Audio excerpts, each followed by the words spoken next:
Hello बच्चों, ये प्रश्न को देखते हैं। तो प्रश्न में देखा, जब थायोयूरिन को धात्विक सोडियम के साथ गर्म किया जाता है तो कभी भी ना बनने वाला यौगिक है। यहाँ 4 विकल्प दे रखा है, ए बी सी तथा डी। आइए मुख्य अवधारणा की चर्चा करते हैं। मुख्य अवधारणा, तो प्रश्न में क्या दे रखा है, जब थायोयूरिन को धात्विक सोडियम के साथ गर्म किया जाता है तो कभी भी ना बनने वाला यौगिक है, ये हमें बताना है।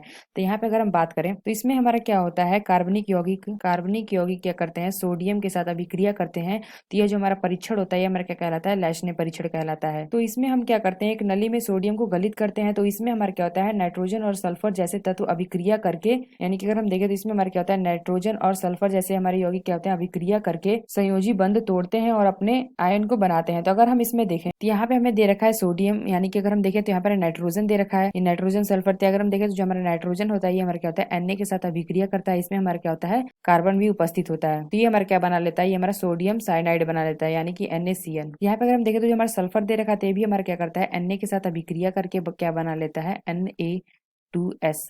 यानी अगर हम देखें तो हमारा 2 मोल। तो ये हमारे क्या होते हैं, आयनिक में बदल जाते हैं। तो अगर हम यहाँ पे देखें तो जो हमारा कार्बन है प्लस नाइट्रोजन प्लस सल्फर, और ये हमारे तीनों एक साथ अभिक्रिया करते हैं Na से, तो ये हमारे क्या बना लेते हैं, NaCNS। तो ये हमारे क्या है, तीनों के तीनों आयनिक यौगिक है। तो ये अगर हम देखें तो हमारे तीनों आयनिक यौगिक है। तो ये हमारे क्या कर सकते हैं, जलीय परीक्षण दे सकते हैं। इसीलिए हम क्या करते हैं, रासायनिक परीक्षण करते हैं। तो यहाँ पे अगर हम देखें तो NaCN की संभावना बिल्कुल है, क्योंकि यहाँ पे क्या है, NaCN यहाँ पे उपस्थित है। तो यहाँ पे हमसे क्या पूछा गया, थायोयूरिया, यानी कि अगर हम देखें तो NH2C डबल बॉन्ड S, और यहाँ पे अगर हम देखें तो NH। तो यहाँ पे अगर हम देखें तो नाइट्रोजन, कार्बन और सल्फर। तो यहाँ पे अगर हम देखें तो मेनली हमारे क्या है, नाइट्रोजन और सल्फर उपस्थित है। इसीलिए हम क्या करते हैं, यहाँ पे साइनाइड बनने की भी संभावना है। यानी कि अगर हमने यहाँ पे देखा कि NaCN बनने की भी संभावना है, Na2S भी बनने की संभावना है, और NaCNS भी बनने की संभावना है। तो यानी हम क्या कर सकते हैं, अगर हम विकल्प देखें तो पहला विकल्प हमने दे रखा है NaCNS, यानी कि अगर हम देखें तो ये भी हमारा यौगिक क्या होता है, बन सकता है। इसलिए यह विकल्प हमारा गलत है, क्योंकि हमें क्या बताना है, कौन से यौगिक कभी भी नहीं बनेगा।